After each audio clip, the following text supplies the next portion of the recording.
주님 고맙습니다. 이 시간도 주님의 말씀 앞에 우리를 세워주시니 고맙습니다. 그 말씀이 하나님 우리의 심령 골수를 찔러 쪼개게 하시고 그 말씀이 하나님 앞에서 우리를 벌거 벗겨 주시옵소서. 하나님 잘 믿는 척 하는 게 아니라 정말 예수 잘 믿게 하시고 신앙생활 좋은 척 하는 게 아니라 정말 신앙생활 제대로 할 수 있게 오늘 이 말씀이 우리를 치료하여 주시옵소서. 예수님의 이름으로 기도합니다. 아멘. 저의 개인적인 그 기억에 따라서 제가 이렇게 한번 이야기를 해보겠습니다. 제가 처음 미국에 왔을 때요, 제가 그때 여러 번 말씀드렸지만 저는 베클리, 그 웨스트 버지니아라는 정말 시골 깡촌으로 제가 처음 유학을 왔습니다. 유학생이다 보니 당연히 차는 없고요, 그 시골 깡촌에 한국 아주머니들이 몇 분 계셨어요.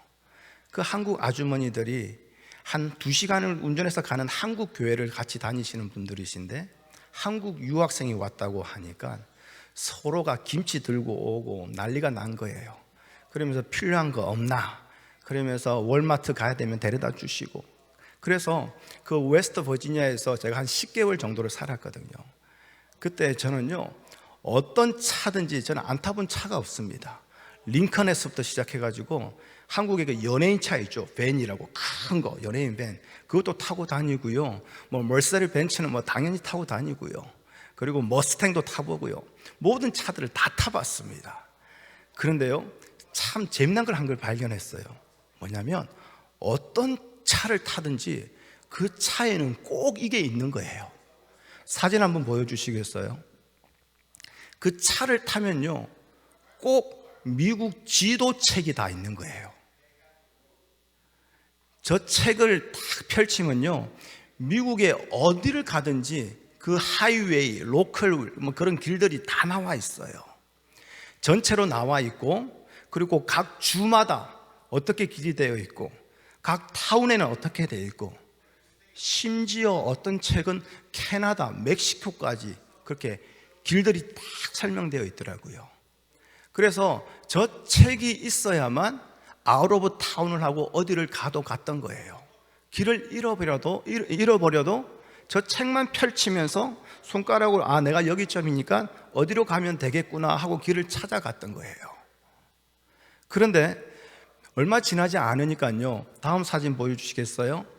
맥퀘스트라는 그런 이제 인터넷 웹사이트가 제가 알게 되었어요. 이전에는 지도책을 펼치면서 손가락으로 이렇게 어디로 가야 되나, 이렇게 가야 되나, 이렇게 했는데 저 맥퀘스트 저거는요, 내가 출발하는데 주소 넣고 나의 목적지만 딱 넣으면요, 내가 손가락으로 지도책을 막 이렇게 더듬어 가면서 경로가 어떤지 이걸 계산할 필요 없이 그냥 한 장에 쭉 경로가 다 나오는 거예요. 그리고 도착 예정 시간까지 딱 나오는 거예요. 와, 세상에 이런 게 다 있나 깜짝 놀랐어요. 그런데 한 가지는 뭐냐면 저걸 갖다가 지금 우리처럼 전화기에 딱 담아가지고 다닐 수 있는 건 아니에요. 그때 저거를 어디 여행을 가려면요, 그 전날 밤에 미리 저걸 다 프린트를 해야 돼요. 프린트를 해가지고 여행 떠날 때에 여러분 옛날 그런 거 있죠, CD에다가 막 신나는 노래 막 이제 막 담아가지고, 그렇죠? 미국은 어디 운전하면 뭐 기본 15시간, 20시간 아닙니까? 그러니까 CD 그 음악 틀고, 뭐 CCM 틀고, 그리고 이제 맵 퀘스트 저 프린트한 지도, 그거는 이제 옆좌석에 딱 두고 그렇게 운전하면서 가는 거죠. 그렇게 저 맵 퀘스트가 나왔을 때에 깜짝 놀랐습니다. 이야, 세상이 이렇게 좋아졌구나. 그러다가요, 제가 2010년에 전화기를 바꾸게 되었어요. 전화기를 바꾸게 되면서 좀 그때 욕심을 좀 냈었어요. 그래가지고 제가 그때 아이폰 3를 제가 싹 바꾸게 된 거예요.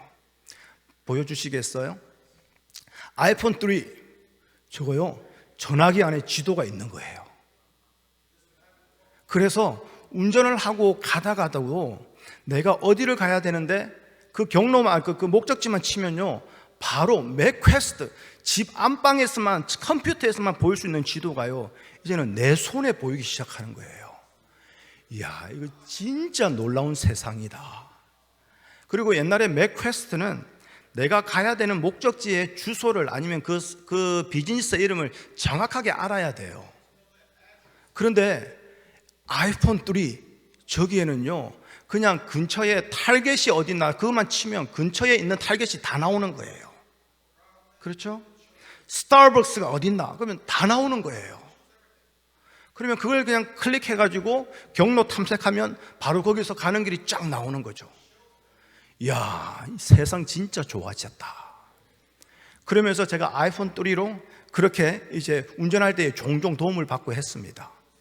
그런데요, 어느 날 저희 교회 한 집사님이요, 어디를 가야 된다 하면서 저랑 같이 아이폰 3를 보고 있는데 갑자기 여기는 지금 트래픽이 많아요, 그래서 이쪽으로 가야 돼요, 그런 소리를 하는 거예요. 아니, 나랑 같이 똑같이 아이폰 3인데 아니, 저 집사님은 어떻게 지금 현재 트래픽 상황을 알 수 있을까? 한번 다음 사진 보여주시겠어요? 저렇게 트래픽이 없는 데는 초록색으로 나오고, 트래픽이 있는 데는 빨간색으로 나오고, 트래픽이 좀 라이트한 것은 이제 주황색으로 나오고. 아니, 그런 기능이 애드 됐더라니까요. 그때까지만 해도 아이폰 지도 보면요, 그냥 경로만 알 수 있는 거예요. 트래픽이 어떤지, 어디가 사고가 났는지 그거 알 수 없었어요. 가봐야 알 수 있는 거죠. 그런데요, 어느 순간 저기에 사고가 있고 저기에 길이 막혀 있고 이걸 다 알려주는 거예요. 와, 진짜 기절 초풍할 뻔했네. 야, 세상이 너무나 좋아진 거예요. 여러분, 이렇게요, 세상의 문명은 계속 발전하고 발전했어요. 과학은 계속 발전하고 발전했어요. 그러다 보니까 지금 현재 트래픽이 어떻는지, 어디가 길이 막히는지 그것을 알 수 있는 게요, 불과 한 12, 13년 전에는요 기절 초봉할 놀라운 일이었는데 지금 우리에게는 이거 당연한 일 아닙니까? 그냥 지도 키 가지고 어디 탁 하면 길 막히네, 돌아가자. 이건 너무나 당연한 거 아닙니까? 자, 2025년을 살아가고 있는 저는요, 23년 전에 제일 처음에 미국 왔을 때하고 비교해 보면요, 그때하고는 비교할 수 없을 정도로 놀라운 문명의 혜택을 누리며 저는 살아가고 있습니다. 자, 세상은 문명의 발달로, 과학의 발달로 계속 진보되고 계속 발전되어 왔거든요. 그러면 그만큼 저는 23년 전에 저보다 지금 2025년에 저는 더 나은 사람이 되어 있다고 말할 수 있을까요? 더 성화된 사람이 되어 있다고 말할 수 있을까요? 그 다큐멘터리 같은 거 보면요, 아마존 밀림에 들어가서 막 거기 사는 원주민들을 이렇게 촬영한 그런 것들이 있습니다. 그런 사람들을 보면요, 아이폰은커녕 전화기도 뭔지 모르는 사람들이 있어요. 옷 당연히 없고요, 신발 당연히 없어요. 그냥 가죽 조가리 하나 그냥 중요한 데만 하나 가리고, 그러면서 매일매일 먹고 살기 위해서 사냥을 하러 돌아다니는 그런 사람들이 나와요. 오늘날 21세기에 뛰어난 문명을 누리는 우리 문명인 우리의 입장에서 그들을 우리는 뭐라고 부릅니까? 미개인이라고 불러요. 그렇죠. 그러면 자, 세상의 모든 문명을 누리고 있는 우리가 그 미개인보다도 더 나은 사람이라고 말을 할 수 있을까요? 세상의 문명을 기준으로 해서 본다면 네, 맞습니다. 우리가 더 나은 사람이에요. 더 많은 것을 알고 있고 더 많은 것을 소유하고 누리고 있으니까요. 그런데 하나님의 말씀, 성경은 그렇게 말하지 않고 있다라는 거예요. 자, 오늘날 같이 우주선을 타고 달을 왔다 갔다 하고 심지어는 화성까지도 이제 왔다 갔다 하는, 자, 그런 놀라운 시대를 살아가는 사람이 되었다 한다 할지라도 수천 년 전, 오늘날과 같은 그런 과학의 문명이 발달이 혜택이 전혀 없었던 그 옛날 수천 년 전의 사람과 사람이라는 이 존재에는 전혀 변함이 없다라는 거예요. 이게 성경의 선포입니다. 다시 말해서 문명은요, 쉬지 않고 발전되어 왔음에도 인간은 전혀 나아진 것이 없다라는 거예요. 에덴 동산에서의 그 죄의 모습은요, 과학의 혜택 속에서 문명인으로 산다고 하는 우리에게 그대로 남아있고 그대로 드러나고 있다라는 거예요. 그렇다면 자, 오늘 우리가 계속해서 신명기 말씀을 보고 있습니다. 신명기 말씀은 뭐라고요? 약속의 땅, 가나안 땅의 입성을 지금 코앞에 두고 있습니다. 그런데 그 코앞에 약속의 땅을 두고 지금 하나님이 모세를 통해서 다시 한 번 더 신신당부하는 말씀이 바로 이 신명기 말씀이라는 거예요.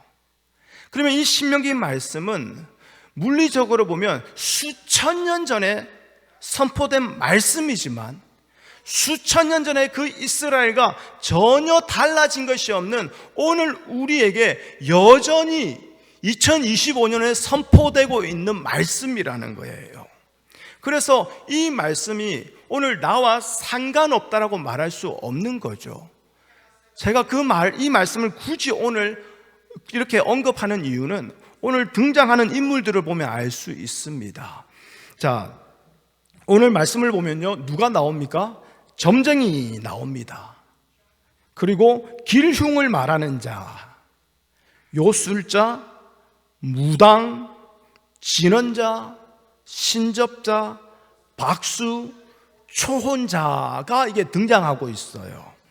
그리고 9절 말씀을 볼까요? 우리 9절 말씀을 함께 읽어보겠습니다. 자, 하나님이 이스라엘 향해서 뭐라고 하십니까? 9절 시작. 내 하나님 여호와께서 내게 주시는 땅에 들어가거든 너는 그 민족들의 가증한 행위를 본받지 말 것이니. 자, 하나님이 본받지 말라고 하신 가증한 행위는 뭐냐? 금방 제가 언급해드린 이 등장인물들, 이들과 함께 하지 말라, 가까이 하지 말라, 바로 그 뜻이겠죠. 아이고 목사님, 제가요 인정합니다. 미국에 오기 전에 한국에 있을 때 제가 어떤 분의 간증을 그렇게 하시더라고요. 미국에 올 때에 그 부적도 그 브라자 안에 다 끼고 차고 왔다고. 그러면서 제가 한국에 있을 때는 점쟁이 찾아갔고요, 무당 찾아간 건 맞아요. 그런데요 목사님, 제가 미국 와서 하나님 믿고 난 뒤에 저 이제 무당 안 찾아가요. 점쟁이 찾아가서 점 보고 그런 거 잘 안 합니다. 그렇게 생각할 수 있다라는 거예요. 그러면서 오늘 말씀은 나와 상관이 없구나라고 생각할 수 있다라는 거예요. 또는 나는 점쟁이를 안 찾아가는데 아이고 내 아는 그 옆집에 그 미세스 김이 여전히 점쟁이 찾아가더라. 그러면서 아이고 그 사람을 보면서 어리석은 자로 또는 미련한 자로 그렇게 우리가 마음속에서 손가락질도 함부로 할 수 없다라는 거예요. 왜 그럴까요? 이것을 알기 위해서는 자, 이 등장인물들이 하는 일들을 살펴봐야 됩니다. 먼저 10절을 보십시오. 10절을 보면 아들과 딸을 불 가운데로 지나가게 하는 자들이 나옵니다. 이건 뭡니까? 자신이 섬기는 그 신의 환심을 사기 위해서, 그 신의 기쁨, 그 신의 사랑을 받기 위해서 자기 자식을 불에 태워서 제물로 바치는 바로 그 모습을 말하는 거죠. 물론 지금 자기 자식을 제물로 바치는 부모는 없습니다. 그러면 10절의 말씀도 오늘 나와는 상관이 없는 말씀이 되어질까요? 그렇지 않다라는 거예요. 자식을 바치지 않는다고 해서 우리에게는 하나님의 복을 받기 위해서 자식처럼 사용되어지는 것이 많다라는 거, 이걸요 모른 척하고 넘어가면 안 돼요. 무슨 말이냐? 그러니 물리적으로요 우리 자식을 제물로 바치지는 않습니다. 불에다 던져 넣지는 않습니다. 그러한 열심으로 신의 사랑을 받으려고, 신의 복을 받으려고 그렇게 애쓰는 자들 없습니다. 그런데요, 오늘날 교회 안에서 어떤 성도들에게는 이 11조가 불에 던져 넣는 자식 같은 그런 역할을 하는 거예요. 이해되십니까? 무슨 말인지? 11조 열심히 하면 누르고 흔들어 넘치도록 복을 주신대. 그 말씀에 딱 붙잡혀가지고 11조 제대로 오면 하나님 복 받는데, 이해되십니까? 어떤 분들은 이웃을 도와주는 나의 선한 행위가 신께 드려지는 자식과 같은 그런 역할을 할 때가 많다라는 거예요. 남들보다도 1시간, 2시간 더 많이 기도하는 나의 기도 시간이 하나님 앞에 드려지는 나의 자식과 같은 그런 그런 기능으로 사용할 때가 많다라는 거예요. 하나님의 환심을 사기 위해서, 하나님의 마음을 얻기 위해서 노력하는 그 모습은 오늘 우리에게서도 사라지지 않고 그대로 존재하고 있다라는 거죠. 자, 그러면 하나씩 한번 살펴봅시다. 점쟁이, 어떤 사람이죠? 말 그대로 인간의 복을 점쳐주는 자입니다. 복을 받기 위해서는 동쪽으로 가고, 화를 피하기 위해서는 물을 조심해라, 뭐 그런 식으로 어떻게든 화를 피하고 어떻게든 복을 받을 수 있도록 알려주는 자들이죠. 한국에서 한 유명한 목사님이 부흥회 때 설교를 하셨어요. 근데 부흥회 설교 제목이 뭐냐? 복 받는 간단한 방법. 어려울 거 없대요. 복 받는 간단한 방법. 여러분 이제 눈 뜨고요, 이거는 이제 필기하십시오. 아주 유명한 목사님이 하신 말씀이에요. 뭐냐? 기도를 얼마나 하고 헌금을 얼마나 드리고 그거 아무 소용없어요. 뭐 하면 되냐면 그 교회 안에서 하나님 제일 잘 믿는다고 인정받고 있는 한 사람 꼭 찍으래요. 그 한 사람 꼭 찍어가지고 그 사람하고 친해지래요. 그 사람하고 같이 다니래요. 그 사람 기도하면 옆에 앉아서 같이 기도하고, 그 사람이 혹시 땅을 사면 그 옆에 땅 사고, 그러다 그 사람이 땅을 팔면 무조건 나도 같이 팔고. 하나님 잘 믿는 자는 하나님이 반드시 돌보시고 복을 주신다. 그러면 그 옆에 있으면 하나님 복 주시다가 조금 찌끄러기라도 니한테 떨어지지 않겠나. 그러면 그 복 니도 받을 수 있다. 여러분 어떻게 생각하십니까? 제가 지난 6년 동안 설교를 안 해왔더라면요, 어쩌면 많은 분들이 아멘 하고 붙잡았을 거예요. 이건 뭡니까? 교회에서 어떻게 하면 복 받을 수 있나 알려주는 점쟁이 하는 거 아닙니까? 교회에서 어떻게 하면 화를 피할 수 있나. 여러분 바로 이 점쟁이 역할을 하고 있는 거 아닙니까? 그러다 보니 성도들도 정말 물리적으로 점쟁이 집을 찾아가지는 않지만 교회에 와서 점쟁이 같은 하나님, 점쟁이 같은 신발이 좋은 목사님을 찾고 있는 거 아닙니까? 자, 그 다음에 길흉을 말하는 자가 있습니다. 길흉을 말하는 자, 날짜와 시간을 계산하고 따져서 미래의 길흉을 미리 말하는 자예요. 한국 사람들 다 이거 공감할 거예요. 우리 필리핀이나 우리 까마오 형제 거기는 어떤지 제가 정확하게 이제 모르겠지만 한국 사람들 이삿날 따로 잡지 않습니까? 결혼하는 날, 손 없는 날 잡지 않습니까? 그리고 한국 사람들 9수 걸리면 뭐 큰일 안 하지 않습니까? 다 그런 것이지요. 자, 요술자, 어떤 특별하고 신기한 능력을 보여주면서 사람들을 미혹하는 자들입니다. 애굽의 바로 옆에 요술자들이 있었죠. 그래서 나일강에서 개구리를 올리고 피로 변하게 하고 요술자들이 다 하지 않습니까? 무당 역시 어떤 자입니까? 신으로부터 특별한 능력을 받아서 그 능력으로 화를 물리치고 복을 끌어들인다고 주장하는 자들이죠. 진언자는 누구냐? 신으로부터 특별한 계시를 받는다라고 말하는 사람입니다. 그러면서 그 계시를 통해서 인간의 문제를 해결해 준다라는 거예요. 오늘날 교회 안에서 특별히 계시의 은사를 받았다고 떠들어대시는 분들이 많아요. 저는 계시의 은사를 무시하는 거 아닙니다. 저도 하나님의 계시의 은사를 절대적으로 믿습니다. 하나님께서 예언을 하시고요, 우리에게 예언의 은사를 주십니다.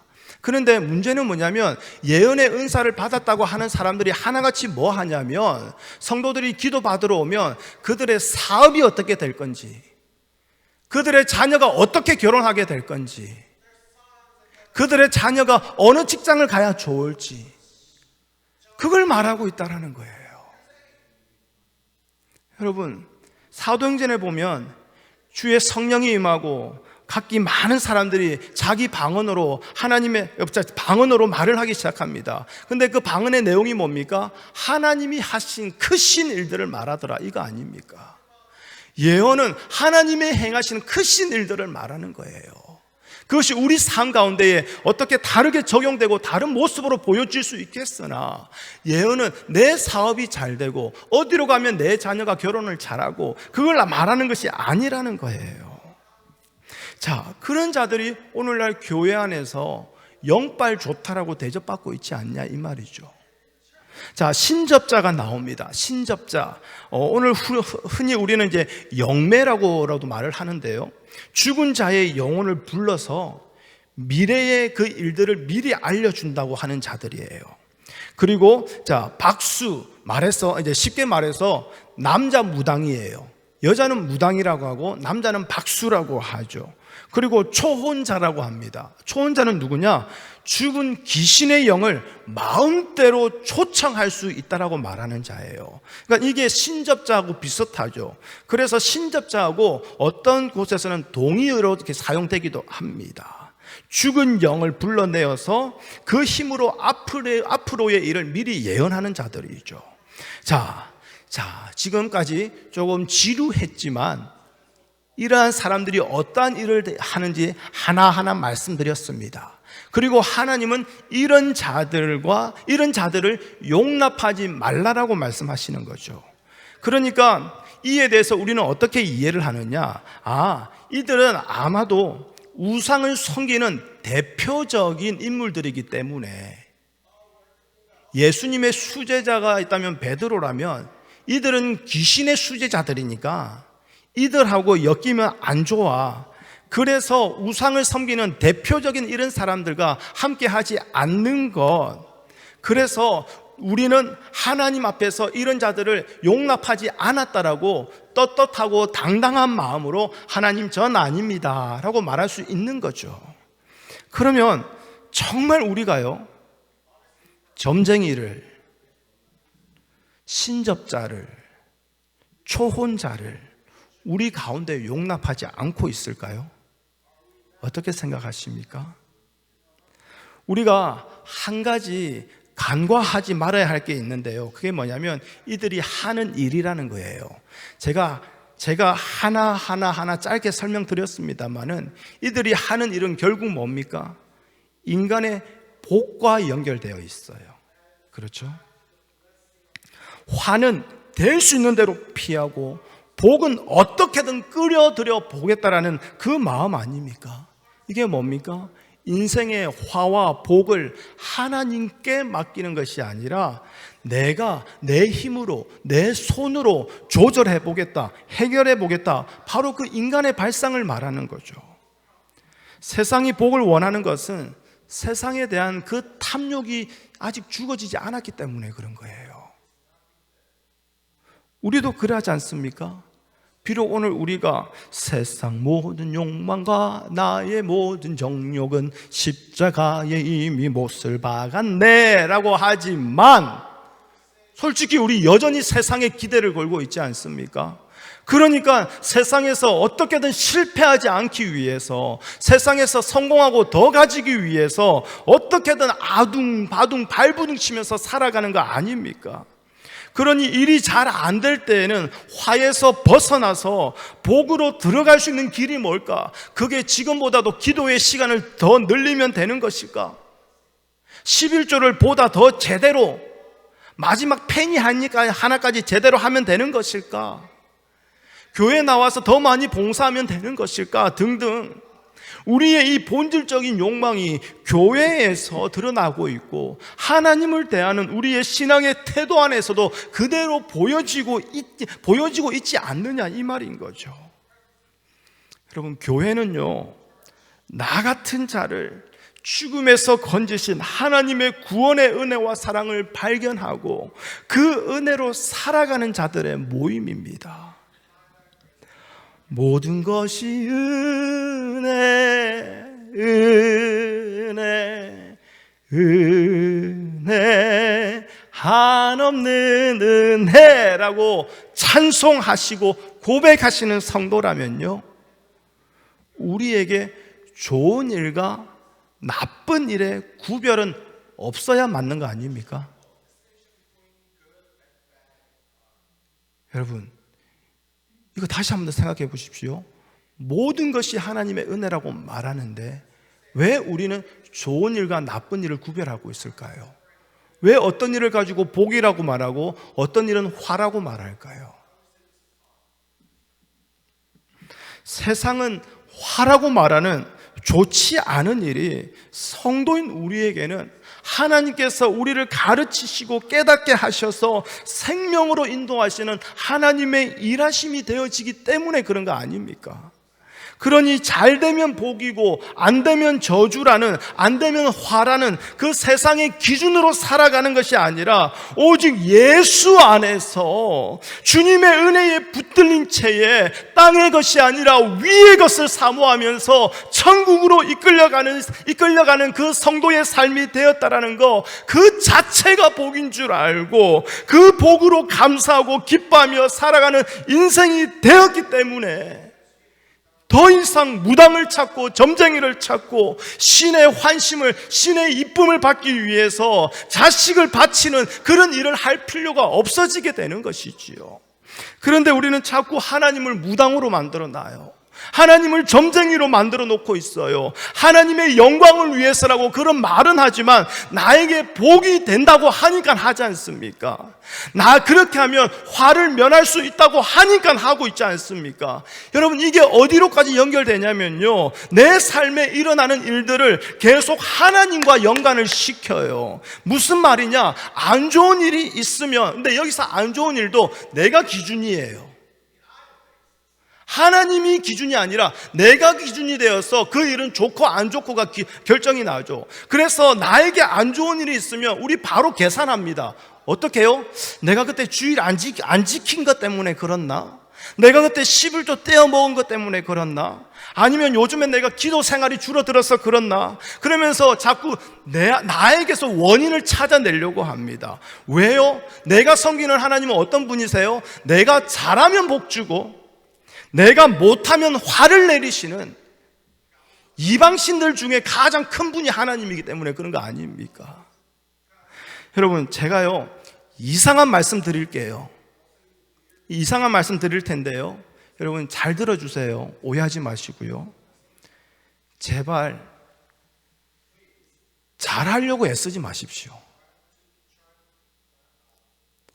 정말 간곡히 부탁드립니다. 신앙생활 잘하려고 힘쓰지 마십시오. 왜냐면요, 하나님은 우리의 행위와는 전혀 상관없이 일하시는 분이기 때문에 그런 거예요. 내가 잘하면 하나님의 일이 잘 이루어지고 내가 못하면 하나님의 일이 막히고 그런 분은 아니시라는 거예요. 우리가 잘한다고 해서 복을 주시는 분이 아니라는 거예요. 솔직히 우리가 행한 대로 받는다면요, 우리 정말 하나님 앞에서 이 말 진짜 지금처럼 무식하게 할 수 있을까 싶어요. 우리가 행한 대로 하나님께 받게 된다면요, 지금 어느 누가 하나님 앞에서 살아남아 있어서 지금 이 시간 예배한다라고 말할 수 있겠습니까? 살면 살수록 짓는 거 우리 죄밖에 없잖아요. 살면 살수록 잘하는 거 하나님께서 등을 돌리고 떠나는 것밖에 없잖아요. 그런 우리가요 지금 예배 드리고 있어요. 하나님의 말씀을 듣고 있어요. 우리는 하나님의 십자가의 은혜로 살아온 자들이에요. 그래서 잘하려고 하지 마시고요, 그냥 주어진 대로 살아가시면 되는 거예요. 제가 옛날에 말씀드렸죠. 여름날 쓰레기통, 그렇죠? 매번 여름날 쓰레기통 비우지만요, 그 쓰레기통 안에 들어가 보면요, 그 안에 파리와 벌레와 구더기와 그냥 썩은 물들 가득한 그 쓰레기통, 우리가 아무리 잘했다고 해도요 만물보다 거짓되고 심히 부패한 것이 우리의 마음이에요. 우리의 속사람이에요. 이것을 진심으로 말씀의 은혜로, 성령의 조명하심의 은혜로 절감하고 깨닫게 되었다면요, 우리는 반드시 주어진 여건과 환경에서 작으면 작은 대로, 많으면 많은 대로 하나님의 은혜에 잠겨서 그 은혜에 감사하며 살아갈 수밖에 없게 되어진다라는 거예요. 이것이 바로 참된 성도입니다. 이런 성도가 왜 미래의 길흉에 대해서 궁금해할까요? 왜 교회 봉사가, 왜 나의 기도의 행위가, 나의 내가 하나님께 드린 그 헌금의 행위가 왜 불 가운데 바쳐지는 자식처럼 나의 열심이 되어서 그 힘으로 하나님의 복을 얻고자 그렇게 아둥바둥하며 살아갈까요? 정말 하나님의 은혜로 살아가고 있다면 그 증거는 이 모든 것이 어떠한 의미도, 어떠한 가치도 가지지 못하는 분토와 같은 것으로 여겨지게 된다라는 거예요.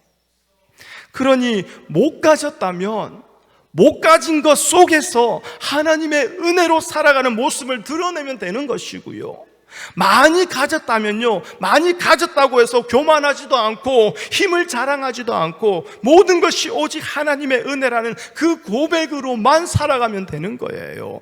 이것을 통해서 하나님은 이 세상에 믿음이 어떠한 것인지를 보이고자 하신다라는 거예요. 여러분, 욥기서 잘 알죠? 사탄이 하나님 앞에 와서 뭐라고 말합니까? 하나님, 욥이 까닭 없이 하나님을 섬기는 거 아닙니다. 아무런 이유 없이 하나님을 예배하는 거 아닙니다. 그 이유는 뭐라고 합니까? 하나님이 그 손에 이 땅의 소유물을 넘치도록 채워주셨기 때문에 그가 하나님을 섬기고 있습니다. 그걸 사탄이 하는 말이잖아요. 이게 사탄의 사고방식이라는 거예요. 이게 하나님이 무엇을 행하십니까? 참된 믿음은 그런 것이 아니라는 것을 보여주기 위해서 사탄에게 욥을 치도록 허락하신 거예요. 무슨 말입니까? 성도된 우리가 하나님을 믿으며 살아가는 것은요, 세상의 것과 전혀 상관이 없다라는 것을 우리에게 먼저 보이신 것이요, 그리고 이것을 먼저 믿은 우리를 통해서 이 땅에 나타내시고자 지금 우리에게 있게도 하시고 없게도 하신다라는 거예요. 결론적으로 말하면요, 여러분, 성도된 우리는 세상의 것을 소유하든 소유하지 못하든 아무런 의미가, 가치가 없기에 세상의 화와 복에 대해서 이미 초월해버린 존재라는 거예요. 우리는 이런 존재입니다. 그러니 이 땅에서의 화를 피하기 위해서 이렇게 하고, 이 땅에서 복을 얻기 위해서 저렇게 하라는 세상의 말, 점쟁이의 말, 무당의 말에 관심을 두지 않게 되는 거죠. 그들의 말로 인해서 그렇게 하면 복 받을 수 있다라는 그들의 그런 유혹의 말로 인해서 자식을 불 가운데 지나가게 하는 그 열심이 얼마나 헛된 것인가, 그걸 알게 되어지는 거죠. 하나님이 주시는 은혜의 땅에 들어가거든 그 민족들의 가증한 행위를 본받지 말라고 하신 것은 그저 무당 찾아가지 마, 가서 전보지 마, 가서 굿하지 마, 이 의미가 아니라는 거예요. 이 민족들의 가증한 행위란 뭡니까? 하나님이 살아계시는데, 그 하나님이 오늘도 내 영혼을 붙들고 이끌어가고 계시는데 그 하나님을 무시하고 나의 힘으로 복과 저주를 조절해 보겠다라는 거, 나의 수고로, 나의 열심으로, 나의 섬김으로 내가 복을 더 많이 받아보겠다라고 하나님보다 앞서 나가는 거, 하나님보다 위에 서게 되는 거, 이걸 바로 그 이방 민족들의 가증한 행위라고 말씀하신 거예요. 여러분, 이것이야말로 우리의 삶은 하나님의 은혜로 살아간다는 것을 무시하는 거 아닙니까? 멸시하는 거 아닙니까? 그러면서도 은혜의 땅은 어떻게든 들어가겠대. 그러면서도 죽어서도 천국은 나는 어떻게든 가겠대. 여러분, 은혜의 땅으로 가는 길은 넓습니다. 왜 그렇게 말씀하시죠? 여러분, 내가 예수님 믿게 됐잖아요. 나 같은 자가 예수 믿게 되었잖아요. 그러니 그 은혜의 길은 넓어요. 그런데 그 길은 좁아요. 여러분, 이 말이 이해되어지십니까?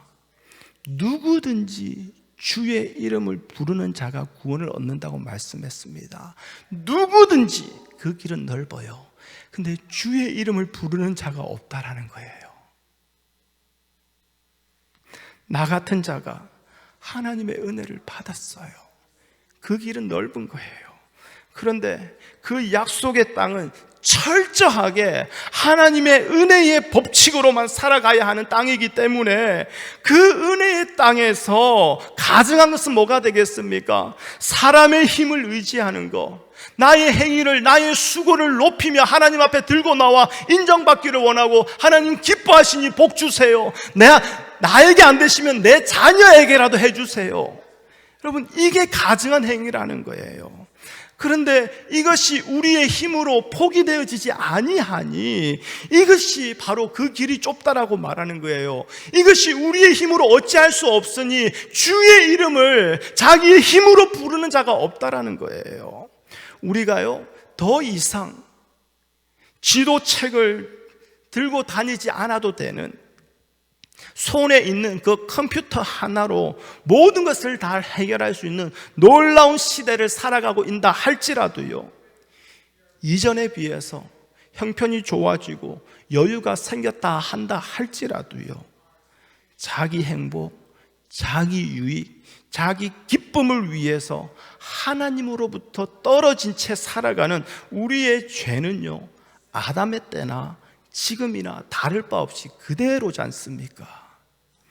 이러한 자들이 살아가는 이 세상을 하나님의 말씀, 성경은 뭐라고 말합니까? 심판의 장소로 말하고 있어요. 그런데 우리는 자꾸 심판의 장소로 보지 아니하고 노력만 하면 꿈을, 성공을 이룰 수 있는 희망의 장소로 바라봅니다. 그러니 무당을, 점쟁이를 자꾸 용납하는 거죠. 이것이 어떤 것입니까? 교회에 안 나오는 자들, 절 찾아가고 무당 찾아가는 자들, 그 자를 말하는 게 아니라, 교회는 나오고 있지만요, 세상에 대한 포기는 단 한 번도 없습니다. 그러니 세상에 대해서 포기하기는커녕 오히려 희망을 가지고 하나님을 찾고 있는 자들 아닙니까? 그리고 세상 모든 일을 하나님과 연관지어 생각하고 하나님을 통해서 자기 꿈을 이 땅에서 이루고자 하는 그 욕심을 버리지 못한 채 예배하고 기도하고 헌금 생활하고 있고 봉사 생활하고 있는 거 아닙니까? 그러니 그것이 우리에게 무당이 되어 있고 점쟁이가 되어 있고 신접자가 되어 있는 거 아닙니까? 오늘 우리가요, 9절부터 말씀을 봤는데 그 앞에 1절부터 8절의 말씀을 보면 레위인의 삶의 방식을 말하고 있어요. 하나님이 믿음으로 살아야 하는 우리에게 원하시는 삶의 방식이 이렇다라는 거예요. 여러분, 레위인 다 아시죠? 아주 특이한 자들입니다. 남들은 다 가지고 있는 세상에 기업이 없는 자예요. 오직 하나님만이 기업이 되는 족속이에요. 이 말은 세상의 것이 힘으로 작용하는 족속이 아니라 하나님만이 힘으로, 생명으로 그렇게 작동되며 그렇게 살아가는 족속이라는 거죠. 그래서 이스라엘 백성이 하나님을 향한 바른 신앙에서 살아가고 있다면 레위인을 어떻게 대하는가, 레위인을 소중하고 가치 있게 대하는가, 그것을 보면 알 수 있게 되는 거예요. 왜요? 하나님 앞에서 해결할 수 없는 자신의 죄를 위해서, 자신의 죄를 대신 짊어지고 재물을 가지고 하나님 앞에 대신 나아가는 자, 그가 바로 레위인이거든요. 그러니 그 레위인을 어떻게 대하는지가 이스라엘의 신앙이 어떠한지를 보여주고 있는 하나의 지표가 되는 거죠. 여러분, 제가 그때도 말씀드렸지만 구약의 레위인이요, 오늘날 목사를 말하는 거 아니에요. 자꾸 구약의 레위인을 오늘날 목사로 말해가지고 목사를 이렇게 대접 안 하고 목사에게 이렇게 안 하면 뭐 벌 받는다 그런 말 하는데, 여러분, 그거 아닙니다. 오늘날 목사는 여러분과 똑같이 하나님 앞에서 동일한 성도예요. 그냥 맡은 일이 다른 것 뿐이에요. 오늘날 우리에게 참된 레위인은 예수님 한 분뿐이에요.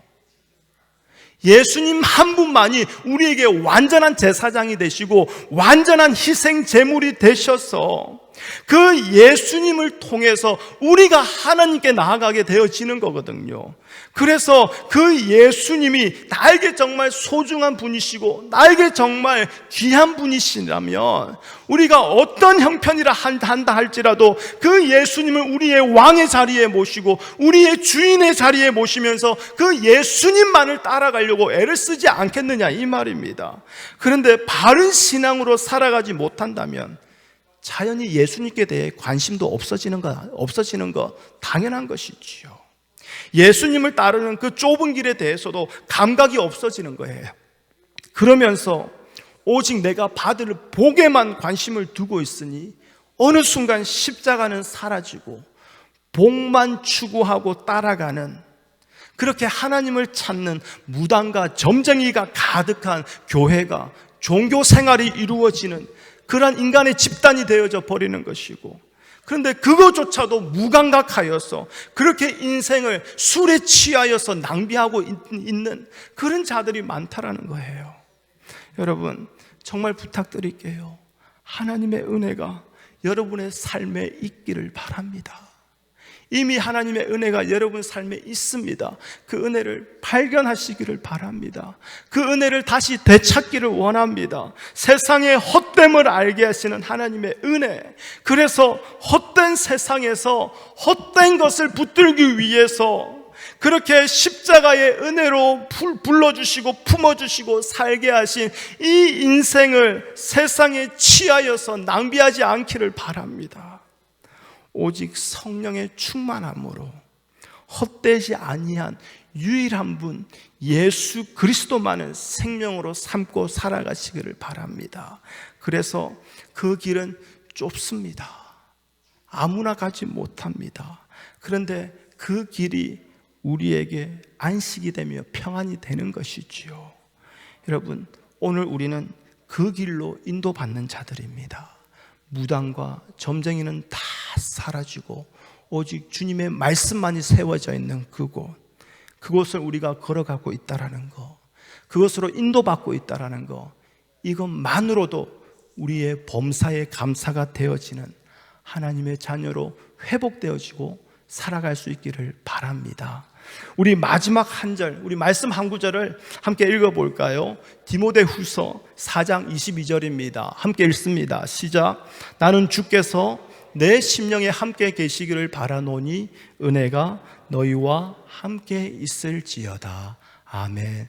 자, 옆 사람을 바라보시고요. 앞에 파워포인트를 안 보셔도 됩니다. 제가 읽어드릴게요. 앞에 옆에 사람을 보시면서 서로에게 축복해 주십시오. 자, 제가 읽어드릴게요. 나는 주께서 내 심령에 함께 계시기를 바라노니 은혜가 너희와 함께 있을지어다. 아멘. 기도합니다. 주님 고맙습니다.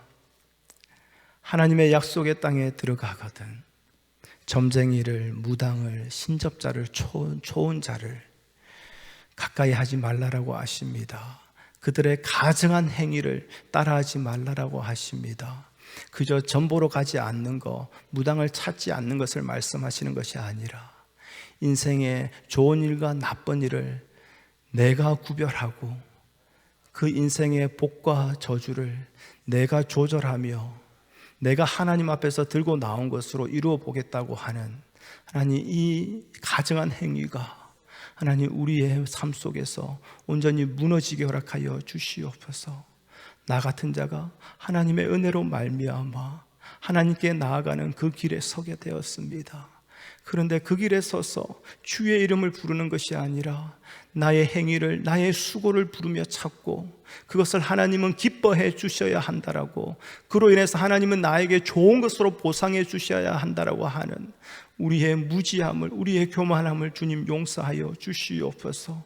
오늘도 이러한 나를 다 아시면서도 사랑하시되 끝까지 사랑하시고 우리를 향한 하나님의 인자하심이 신실하여 변함없이 다시 한 번 더 이 말씀 위에 우리를 세워주시는 주님, 이 말씀이 오늘 우리 가운데 은혜가 되게 하시고 이 은혜가 우리의 삶을 채우며 우리의 삶을 이끌어가게 하여 결국 어떠한 죽음으로 하나님께 영광을 돌리게 하시는지 그것만을 바라보며 살아갈 수 있는 주님의 증인으로 주여 축복하여 주시옵소서. 예수님의 이름으로 기도합니다.